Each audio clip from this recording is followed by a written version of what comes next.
welcome to the AEW Dynamite review. We are the Dudley Boys of What Culture. I'm Adam Wilbourn, joined by Michael Hamflett and Michael Sidgwick here to review everything that happened on last night's episode of AEW Dynamite. But before we get into it, if you're a fan of this sort of thing, make sure you subscribe to WhatCulture Wrestling on Apple Podcasts, Spotify, Amazon Music, and YouTube, where we do daily wrestling podcasts where we not only review AEW Dynamite, but also Raw, SmackDown, the show formerly known as NXT 2. Pay-per-views, premium live events. We have interviews, roundtable discussions, and a roundup of the week complete with a bloody good quiz, of course, on WrestleCulture. As I said, they're joined by Hamflett and Sidgwick to review last night's AEW Dynamite. Sidge, good to have you back. It's good to be back today. I'm not sure I would have been happy on Tuesday. Oh. It was a very quick diversion from your All Elite Wrestling coverage. I have been reliably informed that you were somewhat positive towards Monday's Raw. Yes. I think I said it was one of my favourite Raws of the year. The show where Maxine Dupree and Natty wrestled in space. Wasn't necessarily positive about that one. Okay, that segment didn't go down very well. Anyway, there was nothing quite so awful as that on last night's Dynamite, which I would describe outside of 2 or 3 segments as AEW Dynamite. You know, when Excellent. Thank you.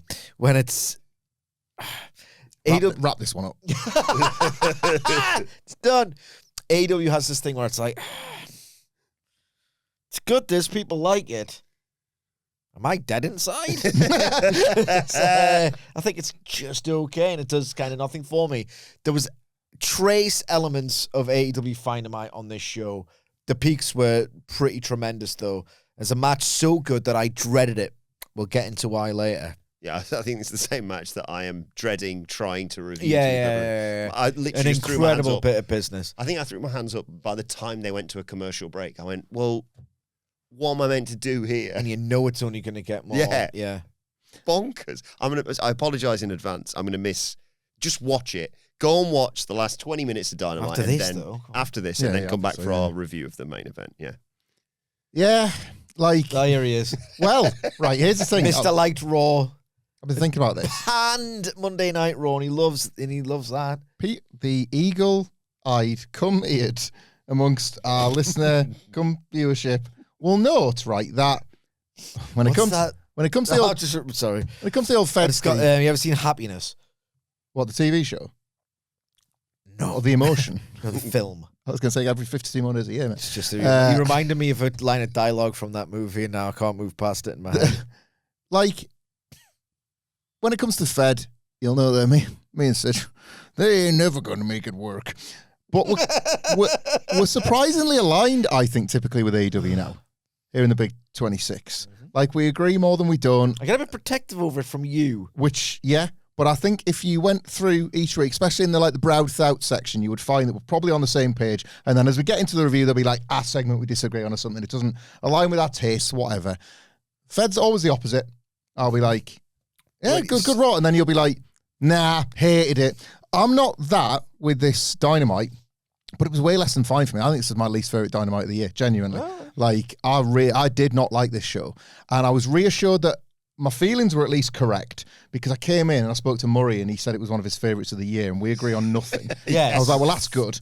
Because I was all ready to say it was Dynamite for a lot of it. But I was already like hair ruffle saying, oh, the U wrestlers match was really good, because it was the only thing I liked on this show. Like the Murray wrestlers match. A tosser. The Murray wrestlers match was the only thing I liked on this show. What? For real. I didn't like any of this. And like, so maybe, right? Okay, I'm going to psychoanalyze you imminently, but I didn't know that this Raw was buried until you told me this morning. What? He's not next, is he? I didn't like it as much as Wilbourn, and we, watched the review back. But like, I wasn't as high. I didn't want to kill Wilbourn's buzz. He was buzzing. I was like, it was good. Some bits I was a bit uneventful, and then he kind of taught me around a bit, as he does, as he's wont to do. But yeah, he charmed me. It's like me and you with he's on the panel. It's but like I wasn't his job to tell you the Fed's good. No, it's like me and you with NXT. You come in like, I hated every single second of this. And I'm like, oh, this is pretty good. And you're like, it's pretty. One bit. You get a bit of a charm. Oh, NXT this week smoked this Dynamite. It's not even close. I don't want to bring NXT into the conversation because I need a fair comparison. Like Raw, I think this week is a fair comparison because, as you said, it was savaged or something. Like, when did you learn it was savaged? Like when you walked in this morning. Oh, right, okay. That's like, I would just thought it's just. I thought you might have learned that it was savaged and then got into a little mood about Dynamite. No, because See, that wasn't very good either. That sort of thing. I was pretty. That you can sometimes do. I was pretty cross with this show within. I'm very interested, earnestly, to find out why. Within, I don't know, like 17 fucking minutes, I was a bit like, I don't think this one's going to be for me this week. And it never really turned a corner from there, other than in the Murray Wrestlers match, where they really, really impressed me. I don't, come too early, but I'm very interested in knowing why you didn't like the main event. All right, yeah. Okay. Just sounds good, Hook. Come here. I want to give a shout out to the lovely Blake Myers, who sent us a great email. He was at this show, so I'm just going to read what he sent to me. Excellent start to this email. Howdy, gents. This is Blake Myers, once again with a live Dynamite report from the I'm back. Let's just go do missionary ballroom in Denver. It's good. I like that. Overall thoughts on the show was AEW continues in its groove. Main event was spectacular. Opener was fun. Clon is so much better than Hologram. It's a real shame he was the one who got given the Clon gimmick. Swerve promo was awesome live. Seeing an audience actually divided between who does and who doesn't want to cheer him post-murder was great, and Swerve instantly feels important. Brody Davis meat match was awesome, and as a proud American, I was glad to tell Ice to F off. I did also like the No Kings, Only Brody sign that was during that match. I didn't want to forget mentioning that. MJF Hangman was exactly what it needs to be. Let it be fun now that Max is caught, but as it edges closer and the reality hits, you can get some real juicy drama. Women's tag match was a shame. I think Penelope blew her knee or her ankle on that post-moonsault. The 5-on-5 main event was why you become a fan as a kid. Colourful characters doing unbelievable stuff while an audience loses their minds. There is some kind of magic euphoria that happens with the Anarchy in the Arena format of wrestling violence, with live music and stunts that just activates the latent chimp brain joy centres. Thanks for that, Blake. Thank you, Blake. I want to jump in before CJ because his analysis will be better than mine. But that joy is all. Wait until the main event. No, I don't mean about the whole show. That is what I want all the time, right? And I like hearing that. AEW remains like, this is just out and out praise, no caveats here. Remains very evidently and very clearly a really, really good live wrestling ticket, maybe even great. Like, I can't fault a single Dynamite this year, and probably going back into last year, that wouldn't be worth the money of the ticket of the time you've had.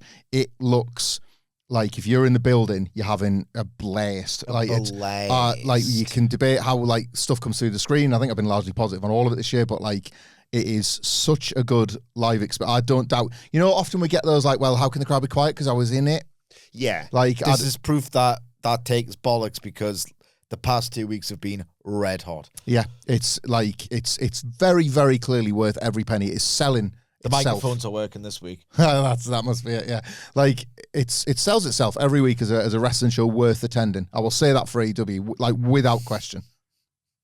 What? Nothing. That's just praise. Sidge, I sense you like this show from the word go. If they can do nothing else, they can flip about a bit and make people make noise. Then that second bit's really good. I sense you like this show. Some of them were really doing the best. From the beginning, because at the beginning we get like the talking heads. Not really. We also get a video package I know you wanted to mention about what happened with FTR and the Young Bucks. And yes. I want to hear about that now. Attacking on a Monday, you didn't want to hear about that. Yes, I'd love to. We do have a vegetable arse email, but I'll save that for a little bit later if need be. Okay. Thank you for that, Sidge. Emphasis is good. Like, full stop, really. I mean, tell me what happened on the show that statistically not as many people watch. On the show that people do watch, if it is an important happening, I do not need to understand, right, the complex and intricate narrative details of the baddies attacking the goodies family. Yes. And then me thinking the baddies are even worse as a result of that. I don't need that information spoon-fed, right?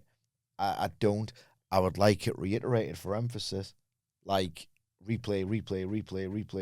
You need to see way more of it. I'm really glad that they all but started the show with that. What an angle it was as well. Was the last time we saw Buck's parents the Jericho MJF scram bit? Was that, have I misremembered that? I feel like they must have popped back up at some point. But they did do something with them, didn't they? Of course, Yeah. Papa Yeah. Bunk, Papa Buck with the Papa Bunk, Papa Buck with the ketchup. The old Atalanta forehead, as we're calling it after last night now. Yeah. Scram. Scram. Just thinking you've landed on a great way to describe like WWE's storytelling style. Spoon-fed. Spoon-fed? Good. Spoon-fed. Spoon-fed stuff, this from Seth Rollins. Yeah. Spit it out. Here comes the Seth Rollins plane. Ah, no. That's what Netflix said last year. That's true. That's what the Netflix audience said. But we got our first match of the night following this. It was Jon Moxley versus Clon in a continental title. Diabolical this, man. What the are we doing? I'm gone. I've him. I'm gone again. Out. Hamflett out. You're f***ing out. It's not on. This. Lots of people enjoyed the match, so. It's not Clon. I did. It's not Clon. I like Clon. There was a bit. I like his one of them, but I also like there was a bit where he caught. Makes the TV go funny. Yeah, there was a bit where he caught Mox a little bit low. I think like he did like a spin kick, just completely accidental. And Mox just carries on or whatever. There might be a receipt or something that I just don't know about. And then there was a bit later where like Mox is effectively in position for a 619 potentially, and he just kicked the middle rope like, I'm Clon, I'm right, wanker me. You're like, I'll kick you in the dick and I'll kick you in the throat. Bollocks to you. Anyway, before all the match, I want to talk about the Death Rider's entrance. There's Renee Paquette talking about how it's a big moment for Clon and make your name against a standard bearer of AEW, Eliminator, etc., etc. Marina Shafir's there. She's like, Marina, what's the deal with the whole pre-match slap? And Marina Shafir says, there is no peace for great men, and there is no pain in that slap, only joy. Awesome. Was it? Just like, okay. Like, yeah, it's to get him in the mood. That's what I'm here for. I just twat him across the face, basically. I get what they were going for. I didn't find it that funny. I always get what they're going for. The Death Riders. You get what they're going for. You got it. Day one. Starting to get my back up now. Good. So Mox batters Clon early on, lights him up with chops and what have you. Good. At one point, though, Clon dodges and starts choking Moxie with the tag rope. I'm all right, wanker me.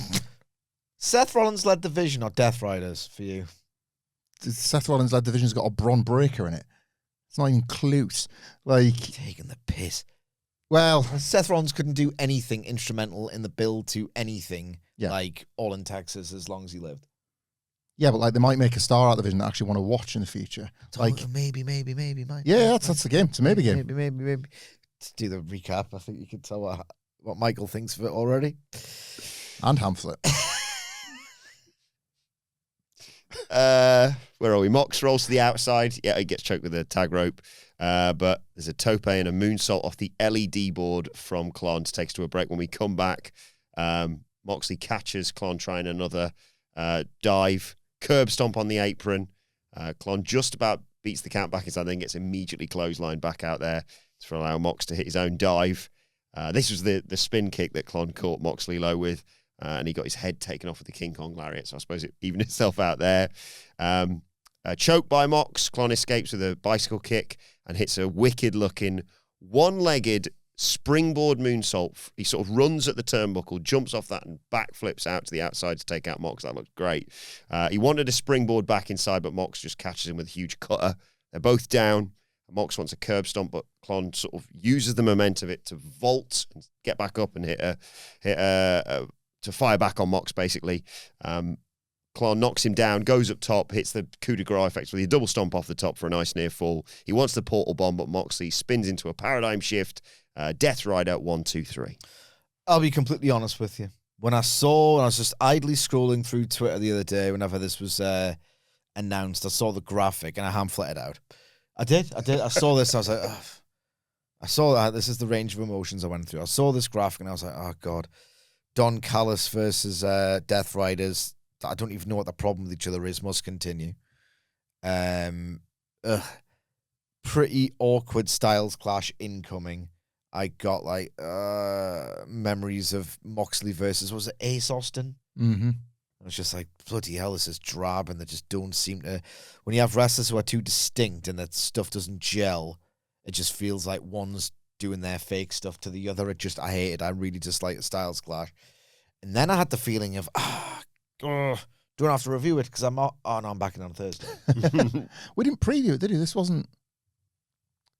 I don't. This one came as a surprise to me, so I think it must have been added on. It was on my notes. Was it? We just didn't get to it. I think we might have done. We're talking Death Riders, Don Callis family. I think you basically rolled your eyes and said, "Sorry." I mean, if you are a WWE leaning person, and I'm not, but I still have that same issue, you know.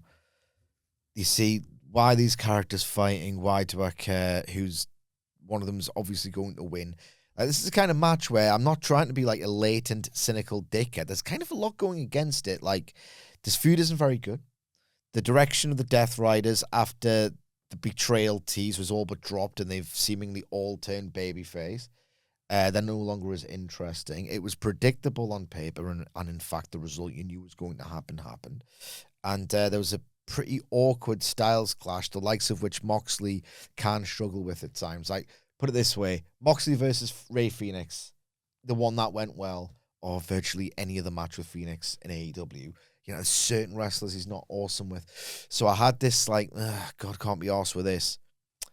And then it took me by surprise. In their defense, they did say as they're doing all the entrance things, that Clon's got a perfect record against the Death Riders. Yeah, that is a spreadsheet booking explanation. Yes. Here's the thing about the spreadsheet booking explanations, and you can prove anything with statistics. I sound like a aging Soccer Saturday pundit destined for the glue factory. But the truth of the matter is, do you feel El Clon is a big deal in AEW? Do you feel like he's been incredibly well protected and really well promoted? Or has he just, been sort of situated into a few flattering 6-mans on Collision? Yeah, exactly. You know what I mean? Well, good news, actually, because this will all come to a head on Saturday, because it's 5-on-5 Death Riders versus Don Callis family, so I assume that'll be the end of it. I mean, it wants to be. Do something else for Anarchy in the Arena, because this is not moving me at all. Until it sometimes... We've already had Anarchy in the Arena at the end of this show. Yeah, until it sometimes does, actually. Yeah. I was in a mood with this match before it started. When I hear that Moxley Death Riders theme, or it's a dun, dun, dun, dun at the start of a Dynamite, it's like, oh, God. Oh, Moxley's going to win. It doesn't move me in the same way. In 17 minutes. Yeah. And then I thought this match was really good. I enjoyed it way more for Clon's individual performance, really. Thought almost everything he did looked like incredibly tight. He has got this really dick-headed way of being spectacular. On that, by the way, because there was a split second where I thought, ooh, Sidge might not like this. A single spot. And then I think it was Nigel McGuinness. I think Nigel had a really good night last night. He does the moonsault, gets him back, and then when he does the dive, it's the cutter, right? And you're like, oh, what are you doing there? You've done the moonsault. Why you just... But Nigel McGuinness was like, I think he was going for a headbutt there, but he got caught. But I was like, good, try and explain it. No, Nigel's very, very good at what he does. He can be off-putting Hamflett before you jump in. I'm an Nigel guy since he became a commentator. Oh, excellent. Love him way more as a commentator than I ever did as a wrestler / promo cutter. Oh. And it's warmed me to him full stop. Where's Magician fit in that? So you got it was one of the many things that grossed me out about him for so many years, but he's just a really good commentator. I will say, 10 minutes when the sound call went off, I was like, yeah, sounds about right. Probably going to go long this. And then when they did the 15 minutes, I was like, bloody hell, that was quicker than I thought. Dramatic in a way that I didn't really expect, at least towards the finish. Like, El Clon, some of his stuff just takes my breath away. And that is so difficult nowadays when you have seen, I know we talk about this extensively, but when you've seen the culmination of all the wrestlers who grew up trading tapes as opposed to working marks, there's two different distinct generations, right? you've seen this homogenized coming together of everything. And now that the banger and the express purpose of wrestling is quality, it's kind of hard to get blown away because so many of them do too much. This Clon has got a really characterful, like, he's one of those where I know this is lofty praise, and it's not necessarily or at all a comparison, but you know when like they would say accurately somehow, like Rey Mysterio you can see what his face looks like through that mask. Mm-hmm. You can sell through it and all the rest of it. You can tell what little arsehole Clon is through his. He's just got these little sort of like pesky, showboating, vicious little bastard at times as well. You are a sneaky, vicious little bastard, despite how ostensibly spectacular and awe-inspiring and impressive your stuff is. You can be a through a mask. And I know he's not the first, and I haven't just invented the idea of a Rudo, like I haven't, but we haven't seen that much in the context of AEW, really, considering the Lucha Bros. I know they kind of played heel against the Bucks originally, but no, we haven't really seen that. It's hard in North American mainstream, full stop, to is. do nasty, masked heel stuff. Indeed. It is I thought difficult. he was just a cracking little bastard here. I still don't need Jon Moxley doing this in my life whatsoever. You know, that being, I love goats. I didn't like this one bit, right? But I don't think that's necessarily good analysis. I think I'm here to offer an opinion, but I really did try to think about why, and it was this match that I zoned in on. It was a dynamite ass match. It was. And the example, people sometimes don't like it when I mention Fed, but this is relevant and I take the piss out of it. So am I allowed? Right. What's wrong with him today? I had to watch this show. There was a period where, and it didn't work and it was dumb. People think TL Hopper, a wrestling plumber, is dumb because of that. TL Hopper, the wrestling plumber, right? It wasn't. Well, it is, but they're wrong in why it's dumb. It's dumb because TL Hopper and several others like him were just journeyman wrestlers being brought in to do jobs all the time because the Fed was getting his ass kicked by Atlanta, Turner money, and they tried to present, like, at Raw as having just as many star versus star matches. They're running friggin' Hogan Luger on Nitro. What are we going to do? Well, TL Hopper's a big deal, isn't he? So we'll run him against Shawn Michaels, and it's two stars fighting each other. They were trying to work people into thinking that your TL Hoppers and your The Goons and the like were just as big as stars, but they were there just to get beat, right? And it didn't work. It didn't work as a plan. And by the way, the gimmicks were terrible. So that's two reasons why it was dumb. Jon Moxley matches, he makes TL Hoppers and Goons out of everybody he wrestles. I think it's awful for the landscape. Like, I was enjoying I've been very fair, I think, with the Death Riders and Jon Moxley in general. And I think there was a point where you're being patient. The turn's coming, the turn might still come. Who knows, right? But, like, you're being patient with it. Everybody feels like they've got that same idea of, like, it's just not happening, they're goodies. But these matches, these regular matches now, I wouldn't say it's quite 50-50. It's about 60-40 probably in favour of Moxley, that he always wins and people have to win on TV, etc. But this roster is not a roster of TL Hoppers and Goons. It's a roster of wrestlers who are talented potential stars. All the things that Sidgwick has praised about Clon being one example, but there are several that he just reduces to Goons. He reduces to TL Hoppers because these matches just happen. He wins. It doesn't really serve the story. You can pretend it does, but you knew he was fighting Takeshita again from the moment the last match ended. So all of this is just treadmill stuff. So these wrestlers get sort of trapped in that treadmill in their defeat to Jon Moxley as Jon Moxley moves forward. It's like I think he's earnestly attempting to help here, and I don't just think he's Shark Jon Moxley. There's some of that as well. Like, he wins on TV every week. He's the hardest, the baddest, the coolest. But, like, His dick is massive. It's bloody huge and it ain't made of plastic. But, like, that's happening is not the only problem here. I think there's this, like, you are just piling high the wrestlers who kind of become instantly meaningless rather than the, hey, hell of a match, kid. Like, you're going to really move forward next week. I don't necessarily pin all that on Moxley. It's Tony Khan. It's been his device for 7 years. But there are characters that really take the piss with that. And Jon Moxley's probably the worst for it. Maybe Chris Jericho used to be. He'll gobble it up, won't he? When that is presented to him. And it's like, and the Goon and TL Hopper and the like were there to be gobbled up, but you were supposed to be fooled into thinking it was competitive. Here, they're getting gobbled up when it's supposed to be competitive, and it pisses me off. Like, it's bad for the storytelling universe. It's bad for the landscape. Everyone becomes a collision wrestler this way. Like, it's a problem that AEW's grappled with and not truly fixed, but it's really exciting when a star breaks through, and there are obvious examples of where they have, but I find it really annoying. Like the wrestling just becomes secondary to this. I don't know. Like it puts me in this mood as I'm watching it, knowing exactly how. Like you were saying about the maybes of like Seth and Bron, but I think I'm allowed to think about the maybes. There's no maybes in this whatsoever, no. And it's just like that's what puts me in a bad mood. I'm trying to attach analysis to friendship. They are not my friends. You are. Jon Moxley is not. Like I did not get it, man. I did not like it, and I get it. There was loads of that on this Dynamite as well. I mean, it's part bunch of of bums. Like honestly, man, it's part of the fatigue, the wider fatigue that I sometimes have. You have. Here's something though.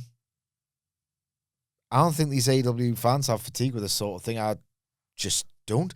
Jon Moxley is over as balls in this role. Live ticket wrestling. Yeah. Loads of them. I don't know what's going on with the methodology, the big data or whatever, but there seems to be like an upturn in popularity. And me and you, I think we can kind of put our names on this a little bit because we got asked when AEW was at its not at its worst. It's been worse than last year, but when it was uneven, when the Death Riders were being like they were having a crap week and Cope was still in the main event mix, and we've had this type of question for ages and ages and ages. When will AEW get hot again? Right? Why is it so cold? Why is the atmosphere pretty poor some weeks? Not every week, but some weeks. Like, why does it feel like no one cares about it? Why are the ratings, like stable at best? And like we said, or at least I said, like, you're not going to get an Austin level star. You're not. My take on this all along was, and I think you had it as well, using the 1998 to 1997 example of, like, wrestling fans aren't dumb.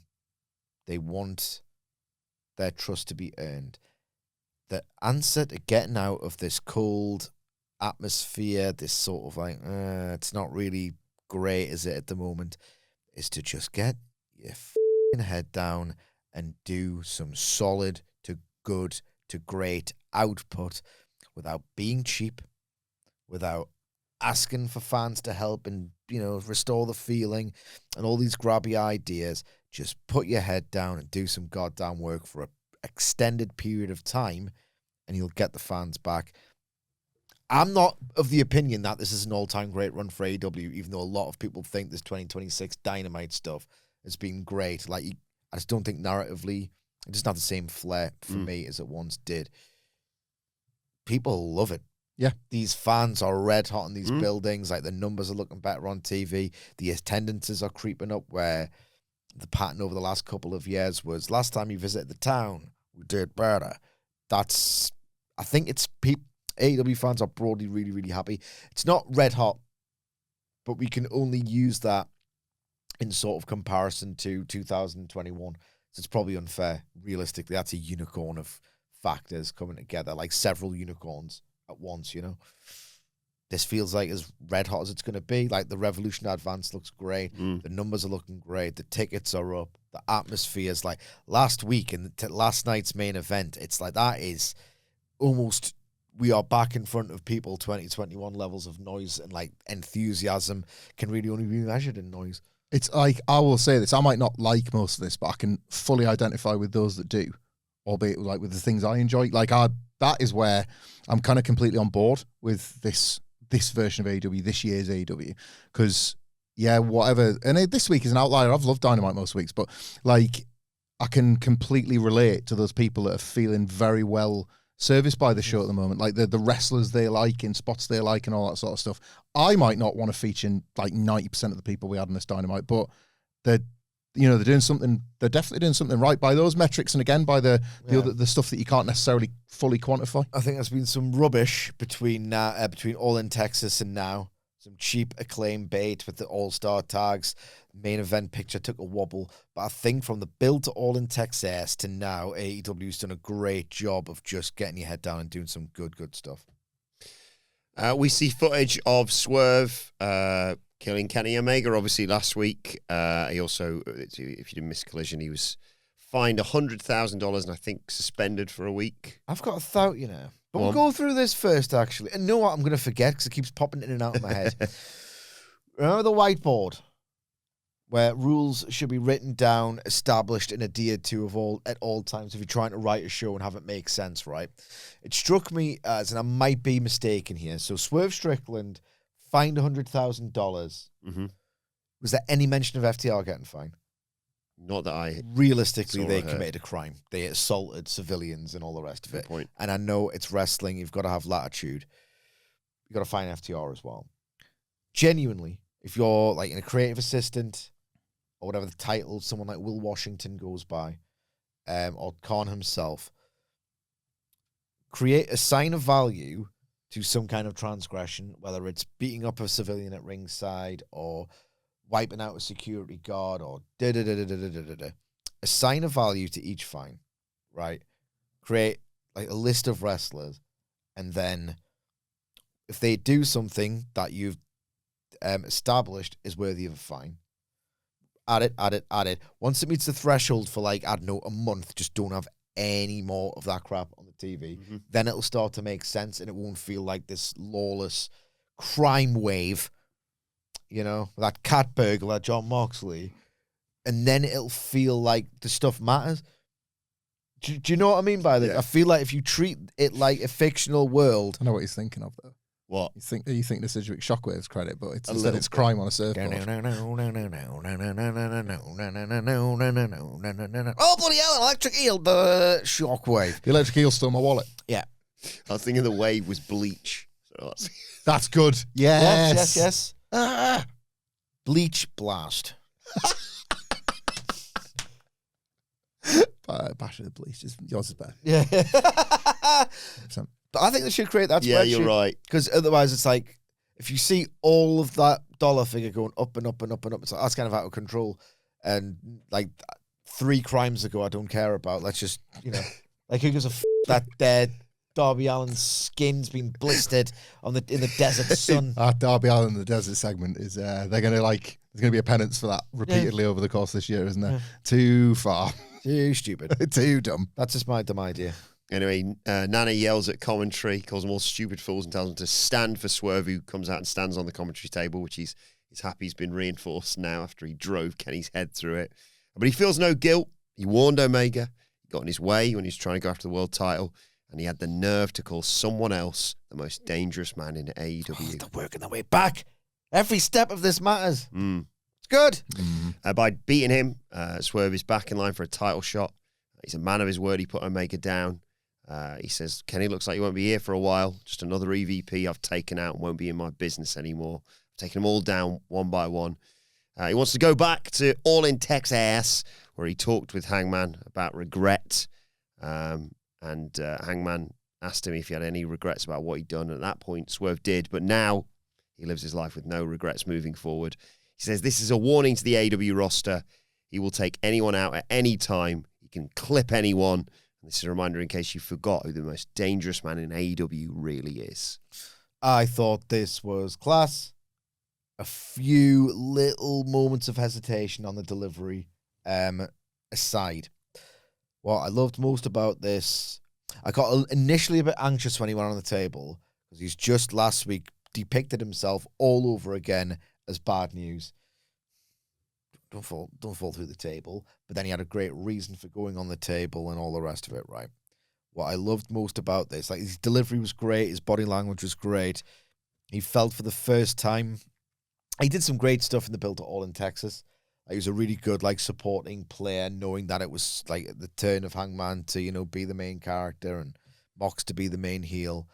But he genuinely carried himself as a dude who was like, nah, it's my turn, actually. I'm going to take it for myself. Mm-hmm. I didn't come here and do all these things and work this hard to just be, right, okay, well, I can cycle in and out of the narrative and be part of that core group of main eventers. He carried himself like a dude who was like, it's all about me. Mm. It's all about me. I don't want to do that. I want to take over. I thought his delivery mostly was great. Body language was fantastic. I loved. And again, like sometimes I do like pat myself on the back. Where's my respect? Well, I'm going to have to give it to myself, it would seem.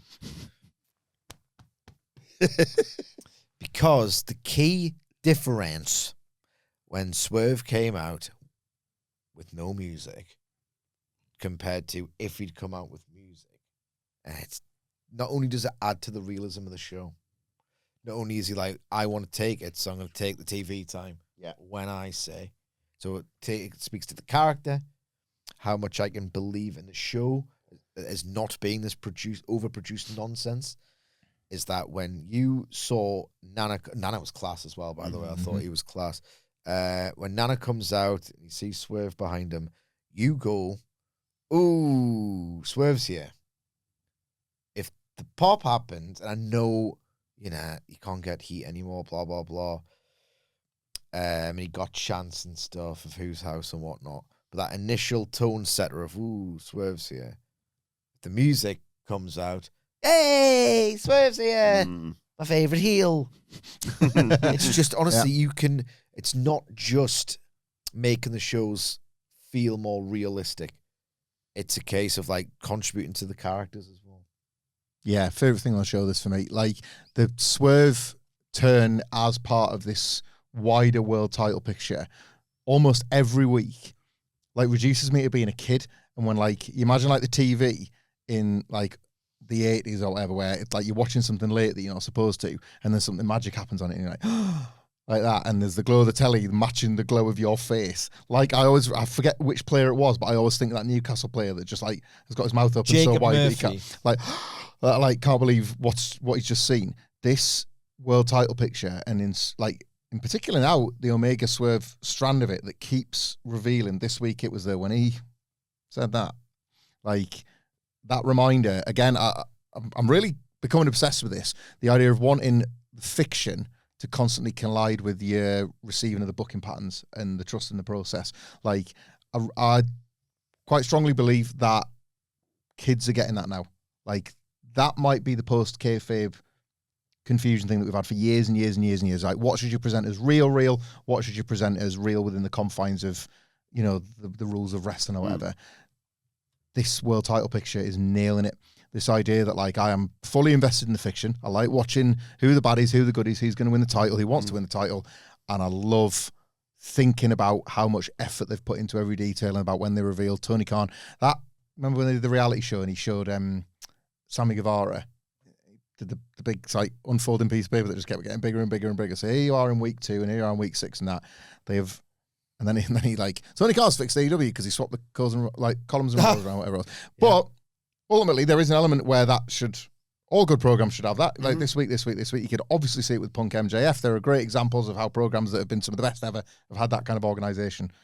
I'd say you could apply this to about 6 separate wrestlers because of how they've overlapped in this world title picture. Loved it. It's just, it's what's most exciting about wrestling is a plot development that also reminds you of prior developments and kind of informs you about some of the ones to come without giving it all away. Yeah. Like gets you excited for the ones to come. We were speculating on the preview yesterday about who's next for Swerve.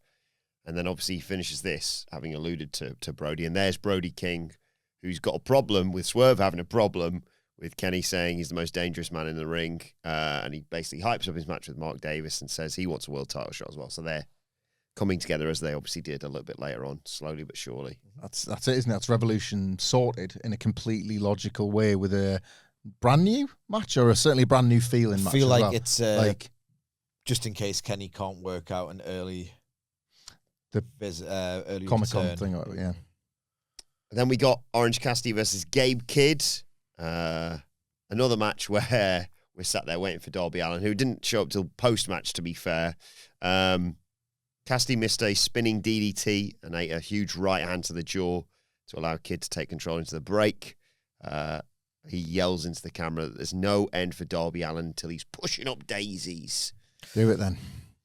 Kill him, you boring bitch. Kill him and save us all. Jesus Christ, bro. Well, he's lying. It's like monologuing isn't much better when you do it with what you think is a pro wrestler's energy. He talks too much, I think, Gabe Kidd. Climbed Everest, mate. You are to Darby Allin.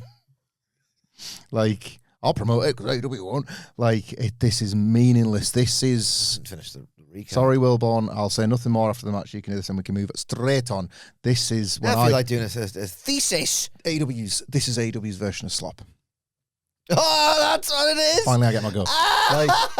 This is I said at the time this is their slop. Your slop's worse, mate. Different slops, different needs. I don't know. Top of the slops. Brilliant. Yes, we come back and it reminded me of the Pac match where Cassidy just kept rolling, rolling, and then rolling. Gabe Kid's getting more and 6 more years ago, more and more angry with this, and chucks him back. Right, I'm gonna get you this time. And Cassidy uses this to hit a Stun Dog Millionaire, an elbow, diving DDT for 2. He wants the orange punch, but Gabe Kid nails him with a forearm and a powerbomb. Backdrop driver. They fight on their knees. Well, I say they fight on their knees. Gabe Kid chins him, and Orange Cassidy does the lazy punches. Kid spits in his face, but again, it's all a ruse to allow Cassidy to hit the beach break for 2. He jumps for an orange punch, but Gabe pulls the referee in the way, and in amongst all this, Gabe thumbs him in the eyes. Pile driver, 1, 2, 3. Post-match, out comes Clark Connors to stick the boot in. But Darby Allin runs out with his skateboard, nails Kid with it. He spills to the outside. Darby rolls the skateboard to Clark Connors and goes, "Oh, a skateboard," and gets it with a code red. And Kid tries to attack Darby Allin, but ends up suffering an ollie off the second rope. I'm not a skateboarding guy. I can't remember from The Tony Hawk's skateboard years, off the back, basically. Yeah. Any more you'd like to add? Nah. I'm down with Hamflett on this one, really. Like, it's one of those where you can't criticise it. One, because of the AEW sexuals. Of course. Oh, yeah. Remember that? Yeah. They'll come after you, you know? They do. I mean, I couldn't give a rat's ass. But, you know, I can understand why. Because, like, strictly speaking, this got the crowd. People still love Orange Cassidy. He's like an enduring AEW mascot figure. People are always going to love him. I'm kind of bored, but, you know, other people will. The match was, like, well wrestled, well executed. Like, bit vicious at points. Worked his gimmick here against Gabe Kid, because Gabe Kid's got a short fuse and going like, well, why aren't we doing a punch training thing on our knees to set him up for whatever it was? It wasn't the stun dog, was it? It was a beach break. Yeah. That's nothing wrong with it. Yeah. Nothing wrong with it. And yet, again, I've reached my Orange Cassidy capacity. Good. I have. I've just done, I mean... I was thinking a bleach break there as well. Back when they were feuding. Yeah, it's my thing. So I'm a bit just numb to the Cassidy stuff at this point, as great as he's been. But if you look at all the parts here and what we're doing... First, this is like, in terms of like how long it went, the ratio of offense... This is the most AEW Dynamite match to ever AEW Dynamite. Mm-hmm. So it's a bit like uninspiring, where, you know what I mean? But if you look at all the players involved, it wasn't so good where you're like, I'm bored of the character, but who cares? That match was tits. Absolutely ripping tits. Wasn't that good. Good enough to like stop caring. Orange Cassidy feels like he's been in it for years. He's reached like beloved mascot status. You can 50-50 that guy until he decides to hang him up, and people will still react in the appropriate ways to Orange Cassidy, which is another way of saying, what else can he do? He's not going to main event, really, anymore. I think that dream's over. So he's kind of just there. But if you read like that, Orange Cassidy and Tony Khan have had a falling out and he's just done, you'd feel like, that's part of the soul's gone. Mm. Yeah. I like narrative glue wrestlers. Orange Cassidy can be that. Yeah. So he's just kind of there. Mm-hmm. Darby Allin is in a similar kind of stasis in that.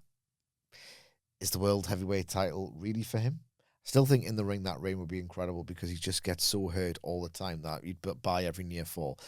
Outside of the ring, not so much. Character work, not so much. He's been in it for a long time. He's still putting out unbelievable effort, which makes you feel like even more of a dickhead for saying, I'm kind of bored of you too, mate. Gabe Kid, is he really going to if Kyle Fletcher can't get into an AEW main event on a regular basis after you put his matches and his output in any other company in any other era, Kyle Fletcher, it's like, well, he's the best in the world. Give him everything. Give him everything. He gets a mid-card title because of the roster hierarchy in AEW is just kind of out of control and has been for years. Is Gabe Kidd even going to reach his level? He can't even reach the level he should be at. Clark Connors is a good-looking guy, good-looking kid. I feel like I think about him like I think Jim Ross would think about him. Yeah. There's upside, potential, good-looking kid. It's like, yeah, he's hot, but like, what am I watching him for? What's he gonna do? All American a cow, you know, or something. Summit, yeah. I just Summit, feel like Summit.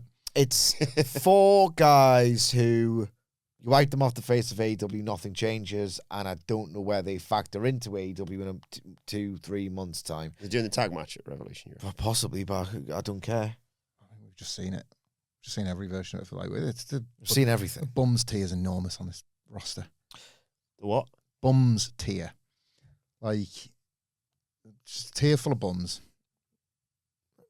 Bums is harsh. And People who might have outlived their usefulness and I think it's harsh on the wrestlers to be booked like bums. Oh, not being booked like bums. I thought you were talking about doing a comment of the week for Alex Windsor this week. Stale. I think what you mean is buns. Stale buns. The buns tier. Thank you. Yes, get I stale. was confused. Yeah. The buns tier. It's massive. This buns tier. There's a lot of stale buns. Bums is harsh, bro. Yeah, all right. That's how I feel though. Like I could lie, couldn't I? Plenty of them on the internet. But like I could lie. Yes. Lots of mid-carders that are really looking to break through at the moment. Yeah, loads of mid-carders who will never break through, and loads of people who will never break beyond. Yep. So, buns. Buns. That's what you meant to say. Buns. I respect that they all do it. There we go. Like, wrestling's really hard. Like, I could never do it. It's an amazing job they all do, legitimately. Like, wrestlers are incredible to me. See them in real life, you're like, Jesus Christ, you're a superhuman. But as a TV character, if this was a TV show that you love and nobody takes bumps for a living and they act, you'd be like, God, there's a lot of, like, going nowhere characters in this ensemble at the moment, you know? Oh, I get it. I totally get it. And I don't feel like that most weeks with Dynamite. It was this week. Something really stuck out to me this week. I saw the lineup and I'm like, oh, God, I'm not sure. It was Dynamite. Yeah. Mm-hmm. Well, it could have done with someone who was talked about next, and I got really excited. And then, no offense, because she's part of this story. Then they went backstage to Thunder Rosa and Kris Statlander, and I was like, yeah, get them out of the way. Christ, yeah, get them out of the way. When's Tekla getting here? Because all I care about is Tekla. I watched the dumbest bitch alive. I watched Collision because of Tekla. Thank I watched God that for bit. Tekla. Yeah, Tekla rules. She should. The contrast, by the way, of a star who I can't wait to see again, who I will watch extra stuff of because it's just like, well, I can't wait till Wednesday for more Tekla or Saturday for Collision. We watched something, I don't know if it was on Collision as well, but there was a Twitter video of her like in a stairwell. Yeah. Oh, God, tapping the belt with a little claw finger. Tekla in the belt, by the way, I use the example of like some wrestlers that were born with it, or like the Tanahashi or Cody coats that like fit around it. Tekla with that title. What? Instant. Yeah. Brilliant. I'd have her, we said this before, I'd have her all in. I'd hold it from now till then. Mm-hmm. I think she's amazing. Tony Storm and Mercedes versus Tekla is the women's title match. It already instantly feels like the one, right? So yeah, there's Thunder Rosa and Stat, and Renee announces that Stat is cleared to wrestle again for Saturday for Collision. And Rosa's fired up, saying she doesn't have time with Tekla's games. The title she's holding was built by women like Thunder Rosa. And Stat's like, be careful. And Thunder Rosa says, you questioning whether or not I can do this? She issues a challenge for a tag match on Collision with the Sisters of Sin. Rosa says she doesn't need to be careful and walks off, and Stat just sort of shakes her head as Renee asks, why are you so concerned about Thunder Rosa being careful? I found Kris Statlander's performance here baffling. Mm-hmm. I feel like obviously she's not going to be, doing cartwheels. She's just lost the women's title. Yes. So I understand why she's not happy. But, like, she didn't seem angry about it. It felt like with all of the enthusiasm of Ava Raine, she is boo-boo facing the idea of being on telly. It didn't. It felt more like I didn't know what she was going for here as a choice, or whether she couldn't act it or what. Like, do you think she's being?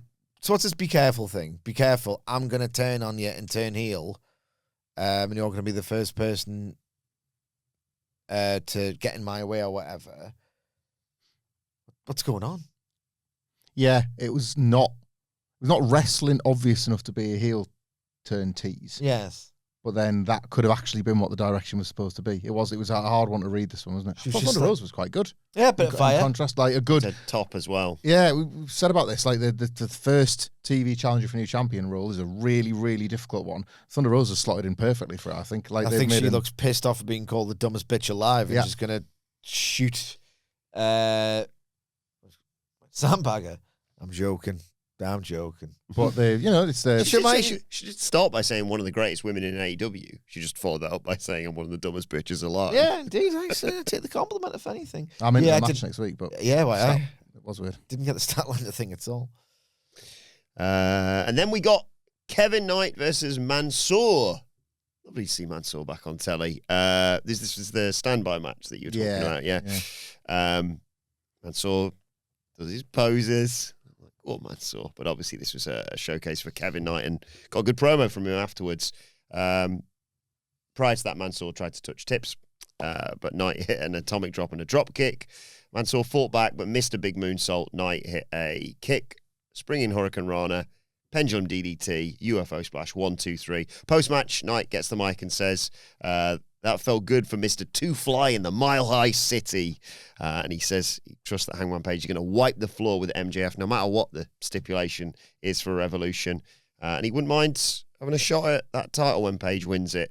He says, I know that might be premature, but no, not only am I the future, I'm the here and now. I thought this was good from Knight. I thought this was good from Knight. His explanation for the stip stuff was good on Twitter. Said he'd overheard MJF bragging about it all day. I did think, it was back to front, but yeah. So that was good. That was really good. No, this was what you do. This is, dare I say, Hamflettian. I love this. And its approach where, get the match out of the way, who cares? You know who's going to win, and it didn't outstay its welcome.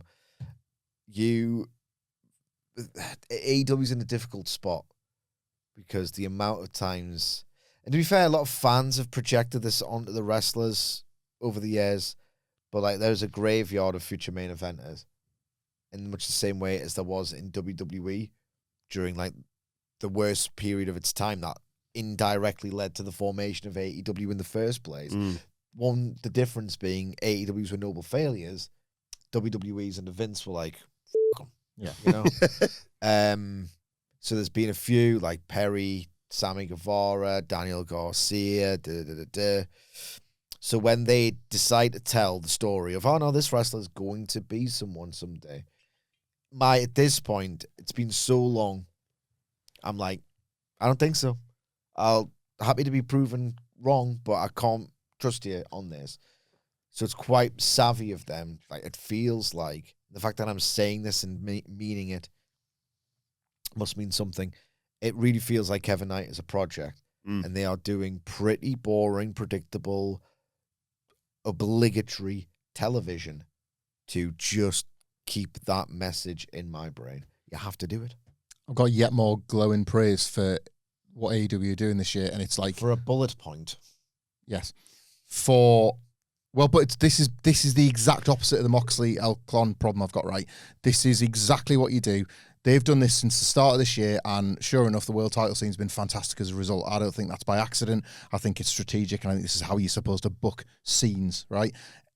I've said how difficult it is, and I admire it, that you are simultaneously trying to book MJF's, like, bigger picture, pay-per-view quality challenges, and also come up with, like, interesting TV side quests at the same time to create one whole of a busy world title picture, you know, and a load of people get elevated all at once. Brody King's just had one.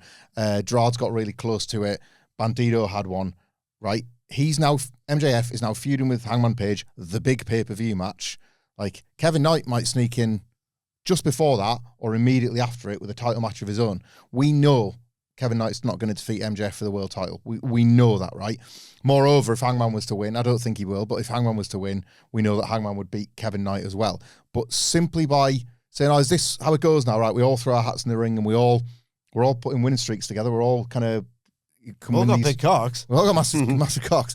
Like there was a mini tournament that was kind of thrown together based on who was winning matches. Kevin Knight is winning matches, so he has every right to be like, I want in. Is that what we're doing? And then as long as I keep winning and I keep my momentum going, I'll get a shot as well. Within a month, 6 weeks? When's Revolution? 3 weeks from now ish. Yeah. I reckon within 8 weeks we will see Kevin Knight. 10 weeks we will see Kevin Knight fighting for the AEW World Title, and that's like an asked and answered problem of the fact that nobody ever seems like to get a shot. But also, and you can get Bailey as well. Yeah, and you might Bailey if you want. The fact that they're in a trio, like, oh, Hangman Page can't fight for the title ever again. Well, luckily, one of his best mates in this trio's faction is going to get it back, and then like that'll be nice. His mate can have it instead. Like, and then MJF's a cruel bastard, beats him on telly the whole deal, just like he did Bandito, just like he did Brody King. Doing both at once is really, really difficult, and they're making it look easy. I'm so impressed with this. It's been great. Well, you mentioned right.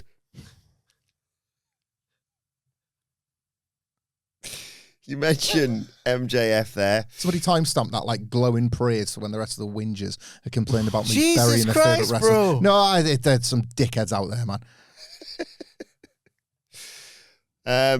That fat prick Tony Schiavone's in the ring to bring out Page and MJF, and confirms obviously, regardless of the stipulation, if Hangman Page Easy, big fella. Hangman Page loses at Revolution, he can never challenge for the men's world title again. This is where Nigel mentioned Hangman is 5-0 in Texas Death, of course. But MJF shuts everyone up. He said, you know what? Fair play, Hangman. Bold last week, saying you'll never challenge for the world title again. But whilst you are brave, whilst you are bold, not a historian, are you? Because you would become the second man whose career I end when I defeat you, and that means you can't challenge for the world title again. Fans are chanting, obviously, for Hangman and for Texas Death. He says the fans here are too high on pot, Sidge, and won't dictate his decision.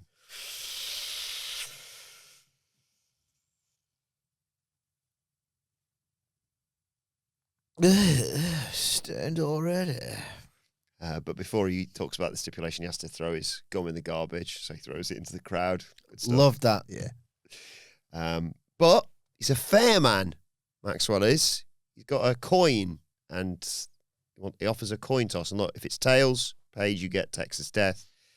If it's heads, he takes the advice that we gave him and picks a one-way, no disqualification match.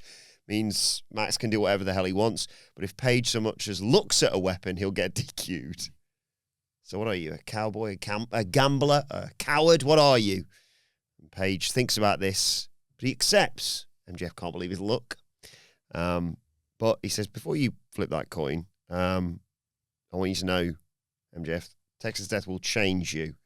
Who would you be after I've dragged you through glass, tearing the flesh off your body, or maybe grabbed some barbed wire and crammed it between your lips, tearing your mouth apart and hopefully ripping out your tongue? Who would MJF be if his usual tricks mean nothing, says Hangman. For years you've called yourself the devil, but this hell is mine, says Page. And if it's Texas Death, you don't stand a chance. He could agree to MJF's match, but if he challenges for the world title for what could be the last time, he wants it to be definitive. And if he can't beat a piece of crap like MJF, he didn't say crap, he doesn't deserve to challenge for the title. I know you, Max, but I'm feeling lucky tonight. So flip the coin. And MJF says, you know what, I'm feeling lucky as well. And he flips the coin. And what do you know? It's the one that means, I forget which one I said, heads or tails. It's the one that means no... Tails, I think. One-way, no Doesn't DQ. matter. Yeah. It was blatantly obvious where this was going from the beginning. Hangman was stupid to accept it. Carry on. Yeah, plan though, didn't he, mate? Did you watch the TV program? Yeah. It's official. It's a one-way, no DQ match. MJF swaggers off into the sunset, except Page goes, wait a second. Hand that quarter over. MJF's like, I don't know you a damn thing. See ya. Goes to leave. There's Jet Speed and Brody King and Bandito. And Page is like, yeah, I'm not a dumbass. Give me the coin. And they back up MJF into the ring. Brody King grabs the coin from him and gives it to Hangman Page. And MJF's like, you know what? I'll tell you what, lads. Let's use a different coin. But yes, it is revealed that it's rigged. Same face, whatever it was, on both sides, one would assume. And yes, Tony Schiavone gets a word in his ear from Tony Khan, and it is confirmed that the match at Revolution will be Texas Death. And Page smirks as MJF is deafened with "you effed up" chants. Provided you can get on board with the idea that Hangman Page has said to his babyface pals, look, he's going to do something. I don't know what it is, but just be on standby. You can get away with this. Otherwise, he's just predicted the whole thing, and that's too much for the whole, even for the babyfaces should be smarter than the heels. Crux that all wrestling needs, at least in the US. This was a bit lighter than I was expecting, considering how people were grabbed by last week's stuff. But once I sort of realised where they were going and what tone it was taking, I got on board with some daft wrestling bollocks, personally. 2 weeks haven't used to do the other stuff as well, yeah. Yeah, so I've got 2 weeks left to sort of raise the stakes and add the emotion and really sell people on the real and potentially very silly idea that Page might not win. Loads of time. Well, enough time. I didn't think this was amazing in and of itself, truly. I still thought Hangman Page gets more grief than MJF does as a promo. Hangman Page is still good at expressing his disdain towards the fictional wrestling character MJF, who we know he attended his wedding in real life. I'm still quite impressed by that. Otherwise, a bit light for me, truthfully.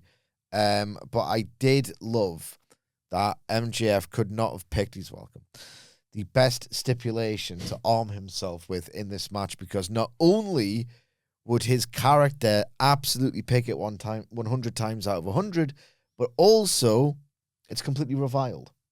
People hate it. It never makes for a good match. It's one of WWE's worst inventions ever that they headlined a WrestleMania with. I was about to say, yeah, I'm always automatically thinking Dolph, but They headlined a WrestleMania, not only with the worst stipulation, well, one of the worst stipulations ever, but the psychology of that match, what an arrogant bastard Triple H is and always will be, the psychology of that match in this really cavernous, huge stadium where the volume disappears more than anywhere else.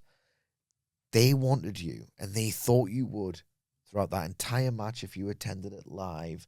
Go, no, Triple H, don't use that weapon. We want you to be the best guy and win the right way. Please, Levesque. What a completely arrogant wanker. Is he deluded? Is he deluded? Yes. I know he is, but it's a rhetorical question for comedic effect. So MJF, not only has he picked the perfect one for his character, he has picked the worst stipulation of all the ones that viably it could have happened. And they're not doing Punjabi prison, like or a non-trademark crap stipulation. Like a stairs match or whatever, because that would be too stupid. They've picked. Yeah. I mean, I've got time for the Punjabi prison as well. I was thinking that. I was like, I'm just using shorthand of what's like. No, this was inspired. This is the best bit about it. Because there's the WrestleMania main event and the Triple H arrogance, but it's also targeting at the very same time, like rock friggin' bottom of the pandemic, the horror show of like if he was going to say swamp fight from the exact same PLE, it would be too absurd or whatever. It was like, that's just like no one get that out of AEW. It's almost like what you know about MJF and his like kind of naked quest for critical acclaim. Yeah, he wouldn't want to do like what's something like rubbish, like that's just known to be rubbish, but isn't necessarily trademarked by the Fed. I suppose they do have a copyright on being rubbish, though, so don't they? Don't they have like escape rules, steel cage, or something? Something that's in the Fed one. So I was trying to think of something that would alienate AEW fans in that 2019 way, back when like it really was the worst rather than better, confirmed better. Yeah, I think he's just picked the best one. Yeah, I thought the segment was rubbish. Like really, really rubbish. I even pushed back on the Hangman Page having a very clever plan. His very clever plan needed Daddy to book the match from backstage. Like, he could have had his mates come out and stop him, but then what? Like, if he isn't relying on Tony Khan's trigger finger, okay, you can have a match. Like, what? Then his mates just beat MJF up. End of plan. Like, you're right, he's not going to know about the coin. He relied upon Tony Khan's trigger finger, which means this match was always going to happen. Yeah. So just before I go out, can I check you got the graphic queued up? Good. Like, no, like, the stopping MJF thing, yes. You knew that MJF was up to no good. Hi, Jinx. Right? But the rest of it was like, Daddy made the match, you're cheating. Like, rubbish. Hangman Page's promo pissed me off. Hangman Page never asked him to do that. No, but for your point about the plan, well, he was wise to it. Wasn't in cahoots with Tony Khan. The smart baby This face. isn't 1999. The smart baby face thing ends at the goodies coming out and The stopping logic MJF. gaps you'd have a laugh about. It's better, isn't it? Like the 1999 Fed off. Oh, 1999, sorry. I thought you were saying Fed General. You're a Fed General, a Fed soldier. You've graduated to General. With honours. What's the highest one? Lieutenant. No, I'll get a Federal of Honor. Lieutenant Fan. Oh, that is good. It's not good though, is it? It's pathetic. It's pretty good. Speaking of pathetic, Hangman Page's promo, the bit where, and this is, you said something before about Don't touch me. about MJF, and there was a phrase I liked because I wanted to apply it to why I thought his Page promo was rubbish, but it's a little bit AEW's excesses as well. Page was doing that thing where he puts on the really serious voice and he wants you to think it's more profound, Max, than it is. It does do my head in there. Right. But he was doing it about stuff that, like, it's not his fault, but AEW's excesses, and to a lesser extent, the fact that MJF is kind of brilliant at everything, doesn't wash with me anymore. Like, everything he was saying, MJF actually done it. Like, He's done. Them two have had violent matches, let alone the fact that, like, He did thumbtacks and thingy last dog year. collar, like, he's been through the Texas wars. Death's different gravy, I will say. It's different gravy. If you go back and recall how you felt during the first 10 minutes of that Hangman Swerve match. Yeah. No, Texas Death is different gravy in reality and in AEW canon. I will say that. I support the constant protection of that as the Hangman's delivery is a bit icky, innit? I think it's worse when you don't buy him, and for a little while now I don't think there's that de facto top babyface steam behind him like there was probably before he won his second world title. Yeah, it felt like it was on fumes, all of this. I thought the coin flip thing was cute, but really unnecessary. Like maybe they overthought this and underthought it in equal measures, because the idea was probably unnecessary, but then the execution of it I thought was weak. It's MJF. I'll be patient with him because he's got all the credit in the world with me. There's 2 weeks left. We know how MJF patterns his things. It gets really, for the most part, I know there's the setting Mark Briscoe These on two fire have got thing. previous. The setting Mark Briscoe on fire thing. Yeah. Generally speaking, it gets serious at all the right times. Yes. And the stakes are massive, and I still love the stakes, and I think it's really gutsy. I'm not setting him a bit here. Can you feel a draft? Yeah. What's that? The winds of change. In blowing through all elite wrestling, aren't they? I could feel it too, though. Quickly, because we took a chance yesterday in Sidgwick's absence, but I feel like it's only fair we actually get this confirmed. What was MJF wearing when he came out to cut his promo? The Triple B. The Triple B. We've all got 3 Bs. We all know that. This happened yesterday. And we tried to... We realised we all had 3 Bs because Wilbourn's are... I think I settled on birds, booze, and banter. But also boobs, boobies, and breasts. Yeah, that one too. Mine was Brett, Biscuits, and Brian Brobby. And for yours, we thought it would be... Beans. Bingo. Love coffee beans. Not bingo. Beans. Bridges, and Bryan Danielson. Would you care to make any corrections just so the record is fully up to date? Beans still on the list. I am finding making AeroPress coffee with increasingly a bit of a pain in the arse, if I'm honest. Can I tell you something I learned about the AeroPress last week? The name is because of a guy called Aero, and he starts all his inventions with Aero. Ah. Like Mr. Something Aero, and there's something else he invented. I can't remember what it was, but that's the Aero. Plane? Not that, but or the chocolate bar. I checked that. But yeah, that's how it got its name. It's nothing to do with the functionality. It's when you get an amazing one. It's just like increasingly, it's just a bit of a bother to me. But Beans is still on there. Beans.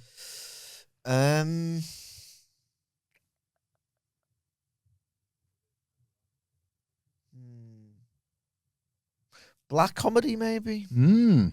Do love that. What's it going to replace, though? Bryan Danielson or Bridges? I find that offensive, the Bridges thing, to be honest. I mean, you brought him up. You just brought it up. No, I mean, originally. What? I don't know. You were yelling about Bridges a while back. Yeah. Oh, right. I thought it was like some No, this was, you were Castle fan. massive into Bridges for a bit. Not really. On that pod that one time. No. This does feel like an abridged version of events.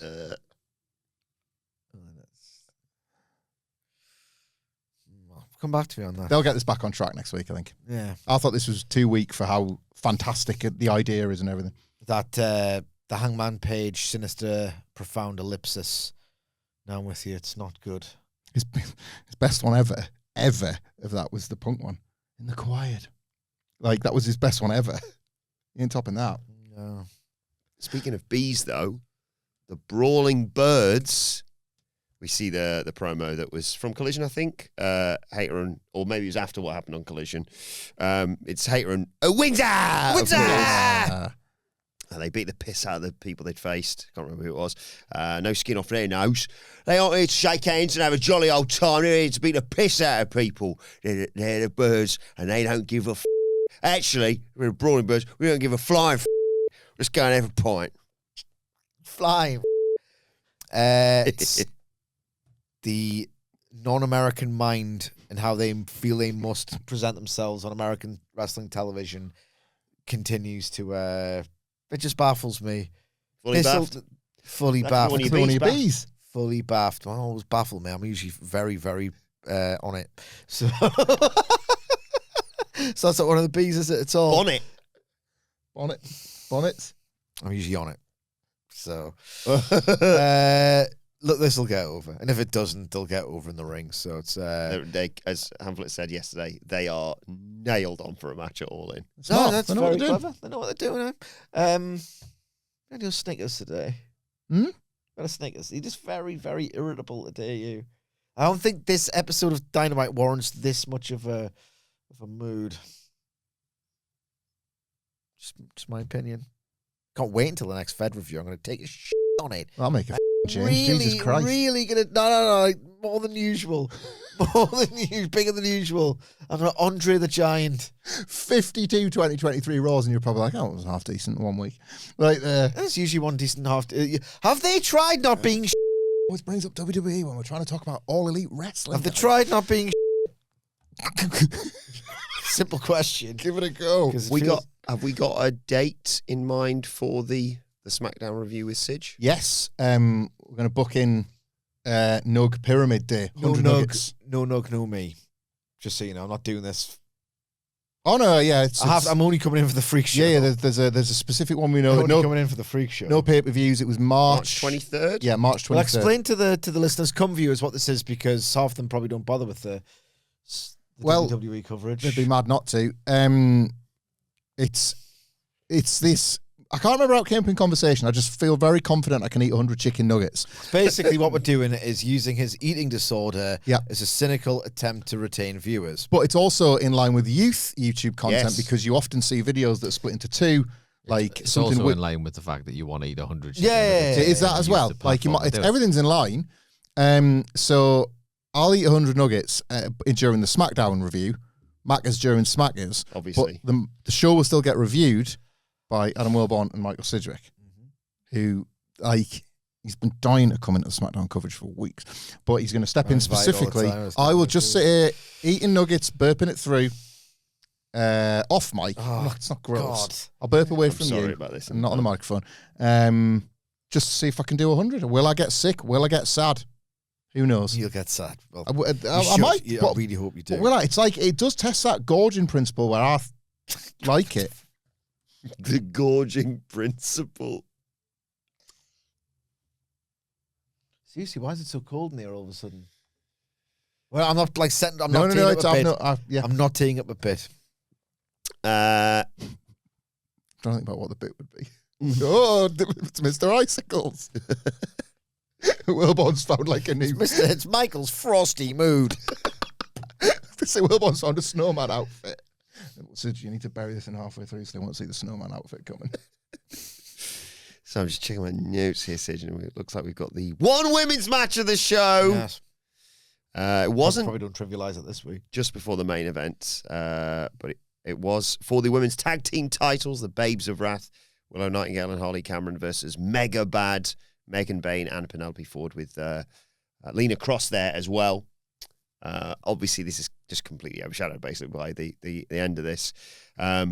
We go to a break as Bain knocks Harley Cameron off the apron, dive out to take out both of them, and I think this was the moment when it happened, as we had the email about earlier.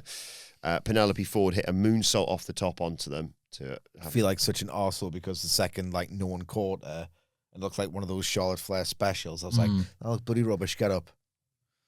Yeah, I think that's where the presumption is she got injured because when we come back from the break, we don't see her, basically. And by all accounts, an audible was called. So we had a hot tag from Willow Nightingale. She drops Bain with a spine buster. Bain gets out of a DVD. Once face descent, Nightingale countered into a release German to the outside and a cannonball off the apron. Willow wants the Doctor Bomb. Bain backs her into the corner, but then, Lena Cross comes in and twats Willow with the belt for the DQ. Obviously awful because Penelope Ford has had a pretty shocking injury record. Felt like she finally got an act that was on the cusp of getting over. Thought Megan Bain, for as long as this match went on, when it was still on the rails, looked really strong. She continues to have good weeks after good weeks to the point where she's the second best / most credible heel in that women's division. You can imagine her Tekla, babyface, and then Megan Bain. I can see that. But didn't think much of the match as a whole, really, again. And it's shocking, really, well, it's harsh to criticize an audible when you've got a very green person tasked with doing it under, panic stations situations. Do you think they were going to win the tag titles? Yes. Potentially, yeah, I think so. Gutted for them all, also, because I think the Act were ready to be the champions, and I think Ford deserves a lot of credit for helping. I was ready to see the baby faces drop it as well. Yeah. But I was fully baffed watching this finish because I'm like, hang on, isn't the person you want to win winning when you've just decked her? But if you're that inexperienced on TV and you get asked to do something to bring a match to the close, you're not thinking straight. And less experienced than her have made bigger bollocks up, I guess, in the past. Just an unfortunate situation all around. Get also into Penelope Ford. What followed was the big lads having a fight. It was Brody King versus Mark Davis. They just collide at the start. They trade huge chops. There's a nice bit early on. I think it was Mark Davis missed a senton. King connected, but it was just his whole ass. Normally it's we'll land with the shoulders and what have you. It's just ass on you. No bums here, just great asses. Yeah. Davis gets hit with a DVD, goes outside, but as Brody goes for a dive, he gets clobbered to allow Mark Davis to take over as we go to a break. When we come back, more just big lads twatting each other as hard as they can. Clothesline attempts. King hit a black hole slam and a tope suicida. Davis fought back, sent Brody into the barricade, but missed the charge, and King hit that crossbody where he just squishes them against the LED board. King back inside hits a cannonball, wants a DVD, but Davis slips out and gets a sleeper. King escapes and goes after the obviously injured hand after last week of Mark Davis. Lariats get traded.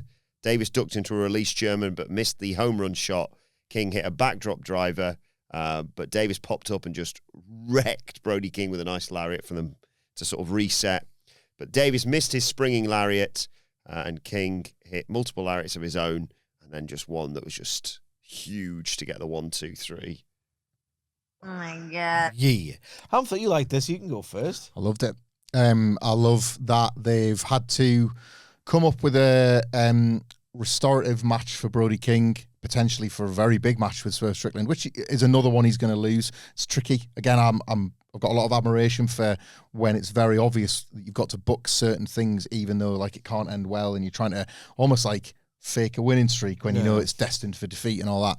So I just think the immediate rehabilitation of Brody King was really impressive via this match. He looked, it was in his face. He looked like he wanted it, and the it being Mark Davis's head on a spike. Like, they haven't got a foo-head really, but in his mind, this was my headcanon, but maybe that's how well like work the match was. The idea is like, well, we're similar, you and I, and you could take my spot, and I've just lost the biggest match, so my spot is as vulnerable as it's ever been. So I've got to wrestle like this is all still mine. And I love that from Brody King, because I did feel like when he lost, because his promo game wasn't particularly good and the match at Grand Slam was only all right, it was kind of the limpest possible way for that story to end. And immediately he's just right back where he was in that challenger's picture. Again, even if it's just a serve swerve. Meanwhile, Mark Davis wrestles with that same fire in his belly, because I think I mentioned this last week, he just looks like a guy determined not to be Mark Davis by this situation. An awful thing has happened, an injury has occurred, and he's been on the other side of that too many times. And when it's happened with Kyle Fletcher in particular, it can't be easy on your mental health as an athlete to watch your partner, age and different skills aside, ascend in the way that Kyle Fletcher did. No hard feelings between the two of them, but we're all human. And he has to look at that and go, oh, we're only human, born to make mistakes. One of the best of the decade. What a tune! Like, oh my god, he's nailing this like unfortunate set of circumstances thrust upon him. He's nailing this as a singles guy. I kind of think he's supplanting Takeshita as the kind of like true best thing about the Don Callis family. I almost lift Fletcher out of it because he's just this push on another. Rocky Romero's in the Don Callis family, just to remind Good point. Yes. Oh god, that bump, man. Like, Kyle Fletcher is held above it all, IMO, because we can just see this world champion elect Takeshita Okada. It's all back. Is that working or not? Like, Mark Davis's push is working, and he lost it. But I want to see him wrestle again next week. Keeps losing, but it doesn't. Yeah, matter. this is the opposite of the El Clon TL Hopper Goon problem. He's not the best a bum. Bobby Fish. Yeah, the best Bobby Fish. It's really, really rewarding stuff. This end to end. I really had a great time with this as well. What I liked about it most, similar to Hamflett actually, which is weird considering where he's been at for the past 7 years. Is that, I'm joking. One of my wrestling icks is, what's that? Yeah, it is actually. The stylized big man match where they are actively encouraging this meat stuff and they do the gung, gung, gung, gung, gung, bonehead gladiator spectacle where they basically, I know they ran into each other here, but they spent too long doing that sort of thing to encourage these NWA power big man wrestling. Yeah, it's an imitation of what it used to be when it was when kayfabe was stronger. Yeah, just this sort of like stylized emulation of like, this just felt like a fight. Felt like a fight. Some of it looked wicked. Like, that my jaw got unhinged at like, how the hell have you done that with your body? Still would have liked the Gonzo bomb. But maybe they're saving that for round 2. Look badass. Look dangerous, actually. Post-match, by the way, Brody grabs the mic and tells Swerve, look into my eyes. I'm the most dangerous man in AEW. At Revolution in my backyard, I'm looking for a fight. Oh! We see Swerve and Nano watching backstage. And Bandito's like, and I want to fight too. And out comes Andrade with Don Callis by his side. So that looks another match for AEW Revolution. You know what's good about this prospective Revolution card, and I know this is what I'll probably say for every podcast until we get to the preview. Step on my own dick, a bald torture fetishist, is that I would say usually the problem with like the AEW pay-per-views is, I've got a Cope on it. You know what I mean? Like Cope specifically, because he, I just do not rate him at all. But like, there's always like, oh, signed this person for this amount or whatever. They have to have a singles match. They have to have a singles match. If you look at the card and what you can infer is going to be on it match wise from these challenges, is it's very meritocratic. So they're getting over, so they kind of have to be on it. They're getting over as well. They have to be on it. So good stuff. So Cope catch a stray on Twitter yesterday. There's something from there was something from I think it was AJ Styles saying like, I want to retire before I embarrass myself, basically. And someone just put a picture of Cope, like quoting a picture of Cope with the eyeshadow on. He's made a tit of himself for 5 years, hasn't he? Hasn't he? Yeah. I mean, it hasn't gone well for him. As I said once, and it's honestly, this is should be Sidgwick heritage in terms of just this, what line this was. I'm sorry, I'm going to pat myself on the back. They come back better in Pet Sematary. Yeah. Than Edge did in 2020. What the hell? What happened? What happened? Don't want to go down that road. Renee's backstage with Carl Fletcher, who you mentioned. He's been celebrating, obviously. They talk about Tommaso Ciampa. Belt, man. That's the fucking business. Forget all this other shit. That is the best belt in wrestling and one of the best belts ever instantly. What? The Pink belt. The pink TNT, already one of the best plates ever. The TNT plate. On a pink strap. Are you kidding me? You love it, don't you? Catch up wrestling with that belt. What's your favourite customized title? Customized title? Warrior or Sean's? It's probably the White Warrior Winged Eagle. Jeff Hardy TNA? No. The White Warrior Winged Eagle. But I mean, then that sounds incredibly racist if you don't understand the context that it's in. Yeah. So just to note, like, the Winged Eagle strap, but it's a white strap instead of a black one. White. Intercontinental title. You're not helping. Hey, they're talking about belt straps. Come on, grow up, everybody. White Intercontinental title. What about Parable? Yeah. The baby blue I see. What else? Rated R spinner, Natch. No, I'm joking. I really thought it was wonderful, but you think it's a crap about this guy anymore. The Miro TNT was nice. Oh, God, yeah. Yeah. The Bulgarian colours on it. Yeah. Yeah. Bulgarian. Tell you what, recent one. I shall miss the Ethan Page Canadian North American title. That's a nice one as well. Maple Leafs, just always perfect. I love the hem title. Brilliant. I was just in on that act to begin belt? with. No, but you know what? $6,000 in 2019. Like, Fiend fans loved it. Yeah. They nailed their audience with that thing, but like, not for me. I think Brett ever should have had a pink strap for his, or do you No. think that'd have been too much? Yeah. He's a traditionalist, isn't he? Yeah. But looking at it character. today, oh God, I absolutely love that belt. I think Brett could have had the black belt, but with a pink, just a couple of pink lines or details on it, maybe. I would have liked to have seen it. Very much. Because I'd liked his Painters Radio gear as well. Oh my God! Like the I had pink or spunk white gear. Yeah, the pink or white spunk splashes on the belt. Well, that's not what I said, though. It's a pink. No, it's not what you said. I'm stripes. I'm You're thinking cum about belt. stuff You're now. thinking about a jacket. Cum on a belt Oh, belt is an now. interesting It proposition. is. Cum belt. Inaugural champion, Mr. Spunk. Or if on SmackDown. No. So his jizz is blue.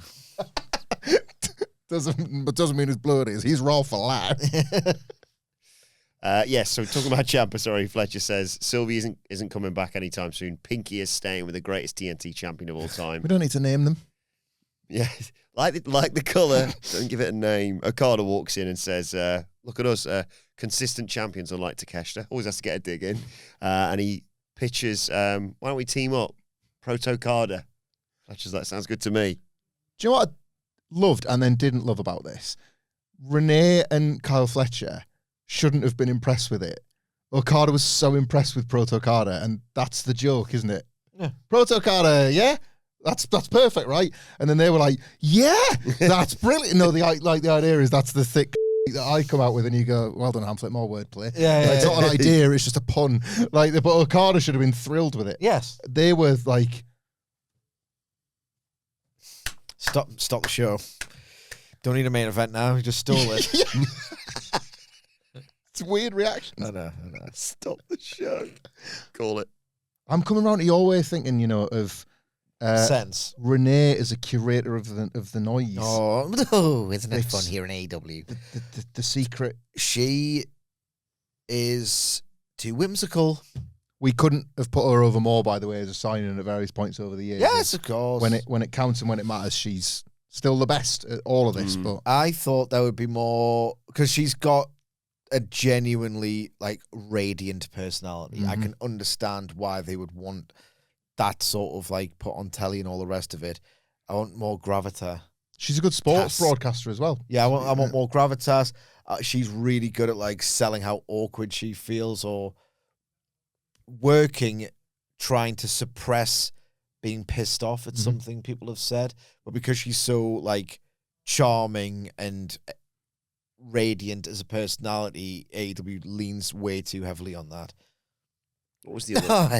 What was the other backstage interview guy that Alex Marvez? Yeah, him back. No, it's not the answer, is it? He was absolutely hopeless. So I've just remembered at that job. It's a long time ago because it's Ethan Page and the pizza bloke. But what are you doing when he kicks the pizza guy? I'm like Luigi Primo. What are you doing? Oh, best Matt, that was your favourite AEW moment in history. Luigi Primo just see Page's foot coming. Write down his top 5. It's way up there. One's yet to be written when the inspiration turn up. I booked them in for post women's tag on the preview. We still wait for this, but yeah. I know. What are you doing? And just his hand for that. There's a Young Bucks super kick thing I seem to remember. Yeah, because they paid the fine for kicking him, didn't they? Yeah, you're loving it. It's double or nothing commentary for me. Double or nothing 2019 commentary.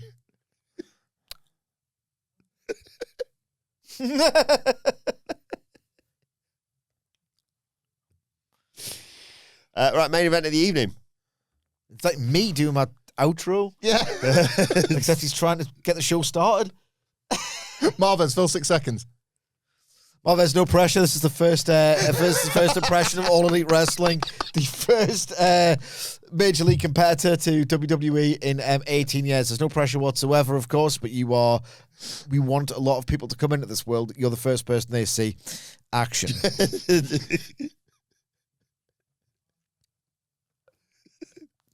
It's like Bulldog cutting a promo in 1998 WCW. Get some words out! Come on, this is important! Every Tony Khan social media video. Yes. Our first 6 seconds. They call that the millennial pause, don't they? Boomer just got the boomer stop. What they need is video editors cut, man. That's what they need. The boomer panic. Bloody hell. Just hit friggin' jazz music. Da, da, da, da. Sweat pouring up his face. Setting Jim Ross out there now. Start. Pissed himself with fear.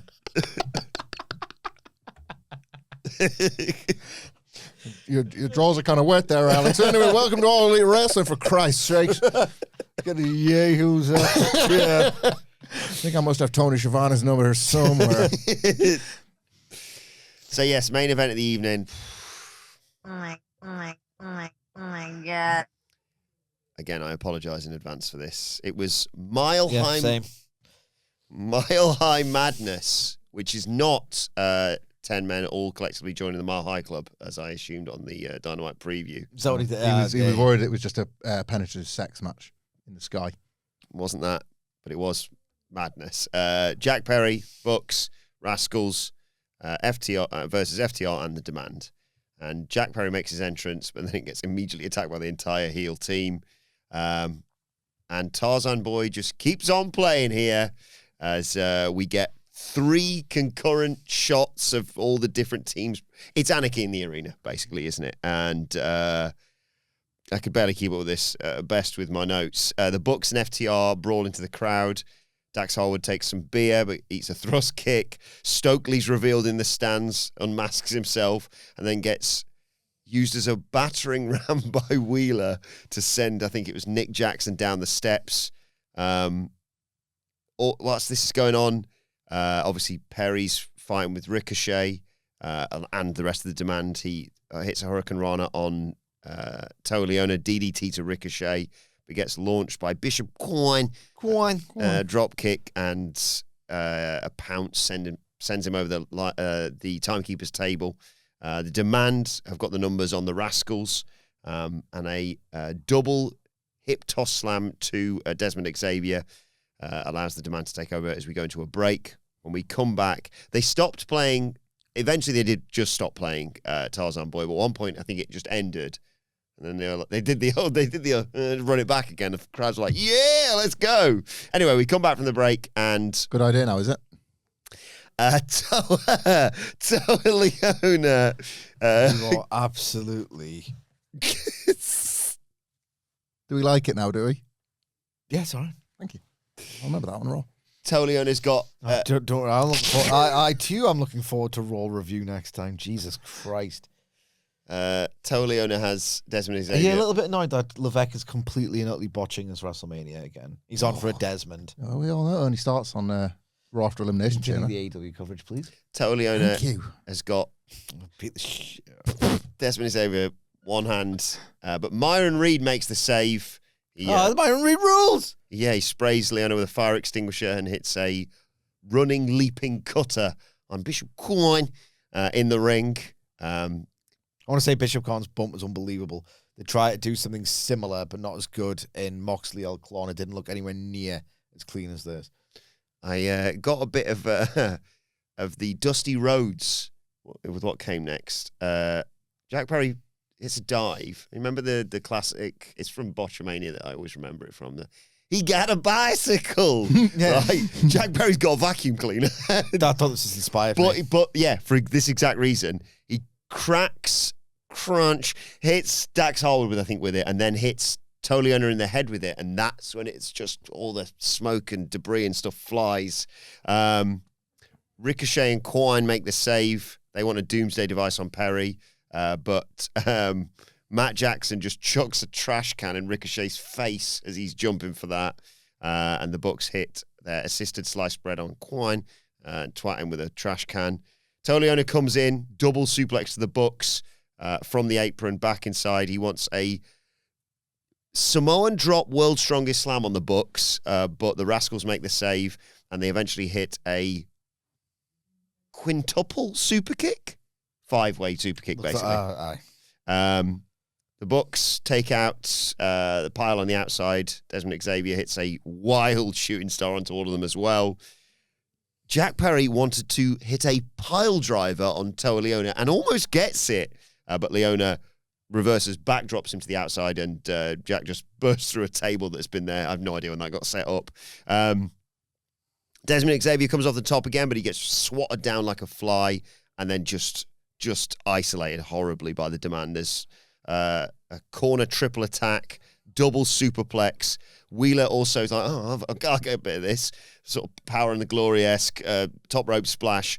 Bishop Quine hits a top rope headbutt. Ricochet hits a springboard 450 splash, but just as it looks like the match is about to be over, all the babyfaces dive in to break up the count.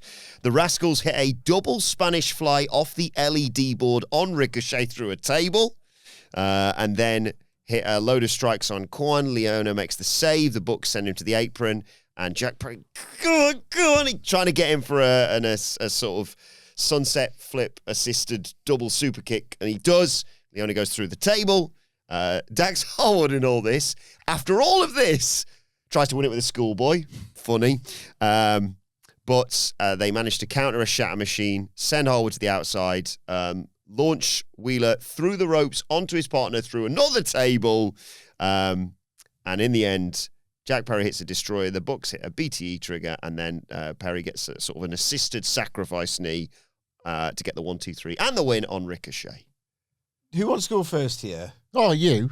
People want to hear. I know, but like, should just send the crowd home happy as opposed to... Great shout. Yes, I'll go first and then I'll just get out of the way. Like, I didn't like this at all. I didn't care one bit. It occurred to me in this one, and do you know what I really don't like doing? What I don't like more than this match, which I did not like, is like taking a big old crap on people's good times. I want to stress again how brilliant this is for like the people that were at the show and the prospect of going to a Dynamite. Like, you would have looked at this on a graphic and without knowing exactly how it was going to play, all right, yeah, 10-man tag with like a bunch of these wrestlers that do cool stuff, a fun live match, and absolutely blow your mind, completely destroy your expectations experience if you bought a ticket for this. An all-timer, you walk away from the building, can scarcely believe you got this for your ticket. So in terms of, as a promotion, like 5-star stuff this, to deliver this on TV, like, no, it's exactly what you should do, and especially in AEW's position, exactly what you should do. Brilliant on those terms. I didn't like the match. It really did make me. I remember it was the last one. Was the last one the Drowning Pool one? Yeah. That's like one of your all-time favorite matches in AEW, I isn't it? adore it. I was like miles off from you on that one. I was just, I think I'm done with the stip. Yeah. I think like deep down, I was probably done with the stip in the second year, but Sidge and I were lucky enough to be there in person for it. And I've lived what it does to you in person. And you watch them back to back with 2022, 23. There is no comparison, right? None at all. But live, it's just a thrill. It goes 1, 4, 2, 3 for me. 4 was unbelievable. I think my reality check with Anarchy in the Arena is I just loved the first one. And everything else is just hitting. I'm never like this is an old fashioned Titan versus Turner thing. Never like the multiple screen viewing experience ever. They only do it for like 5 seconds at a time. Fair enough. Yeah, I don't like that. But I'm LaGreca in that bitch a little bit because I like so few of the characters in this match. The characters, like, I kind of thought this was something to do, I guess, for the Young Bucks FTR feud. Something I'm invested in. Don't care about Demand. Don't care about Jack Perry. Don't want to go back to that. Well done on all the stuff. Sincerely, I know how patronising that sounds. I couldn't do any of it. Like, I loved the Myron Reed. Yeah, if you're going to Love the Myron Reed running. If you're going to praise wrestling for what you couldn't do in a wrestling ring, might as well start reviewing Billy Corgan's NWA. Well done, them. Like, I don't care about any of this. Okay, I really did. I thought it was absolutely fantastic. A total giddy explosion of pro wrestling joy. I have kind of one complaint. One about this FTR Young Bucks thing. And it's just the order. Because literally everything they've done together since resuming the feud that no one asked for, but has been pretty great, is that segment by segment by segment, I thought pretty much everything they've done has been awesome. If they'd done this, and it's a bit of a wacky match that is way more in the wheelhouse of the Young Bucks and FTR, and then FTR decided, you know what, so we're going to go after their families. It's a response, Yes. and the tone darkened. That would have been unbelievable stuff. Feels like maybe having this party match so soon after they've put their hands on your mom, dad, and brother, tonally a bit off. Yeah. That's it. And it took a feud I like and made it worse for me. You've hit upon that. That bothered me. He's found a justification for not liking the incredible action on television. Guy articulates some thoughts. He's Yeah, really good at this. This was honestly class, right? I have some moments with this hobby. That's also a job. Sometimes it's more of a job than a hobby. Where I'm like, come on, cheer up, you bastard. What's wrong? And then I had like this epiphany moment rewatching. I know it's an unfair comparison because it's just so goated. The Los Gringos Locos entrance for the Worlds Collide match. It's one of the best things ever. And you're like, well, this is rather less than ideal. It's the psyche of 2 generations ago that I missed that can never be recovered. That's what I miss. I ain't ever coming back. It's the sound. Like, it is the sound that a wrestling crowd used to make. It's the sound that the pro wrestling heel used to be able to manipulate. The sound of 10 punches to the corner, of the euphoria of like a spot now that can only ever be done ironically or as a bit of fun. It's the sound and the psyche that I miss. Honestly, obviously the matches are better. Obviously the athleticism is better. It's the different time. It's the earnestness with which everything used to be performed and received. Of all matches, a Young Bucks party match, there were shrieks, honest to God shrieks in the sound mix from that audience. And I was like, it's back! It's back! The sound, the what people are like, they're losing their minds. I normally hate a "We Want Tables" chant, especially when we've just had a table spot. But I was like, one more.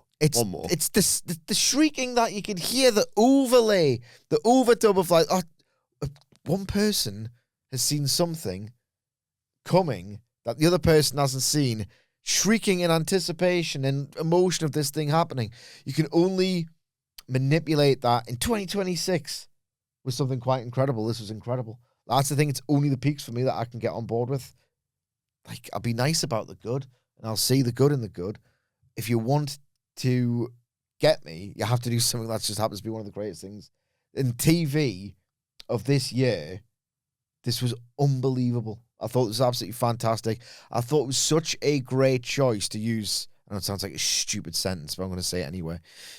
Such a great choice to use the Hoover, the vacuum cleaner, because in all the like that fluff, lint going everywhere, it creates this mess, this scene of carnage, which adds to this feeling like it's all going wrong. It's not. It's all going thrillingly right, as structured, as intended, as the Young Bucks can create these matches. But the visual effect created the feeling that it's carnage, that it's like it is all going wrong. And I thought it was like genuine. There's a bit as well when there was like sort of this like, I'm not technical, so I don't know the exact name of the shot, but you can see the ring. It's not like a bird's. Basically, it was a wide shot from high above, and you could see at least 5 tables. And I'm like, I'm already doing palpitations here. I'm already buzzing. There's 5 left. There is 5 of them. You're blind. Jesus. I'm like, and the best thing about them being 5 tables left, erected, contrived, but I don't really care in this moment. All of them have to get smashed. And with each smash, you have to do something progressively more insane, or you lose the pop. You lose that crescendo. And then you see Jack Perry eating. And then you see that double Spanish fly, which is ridiculous.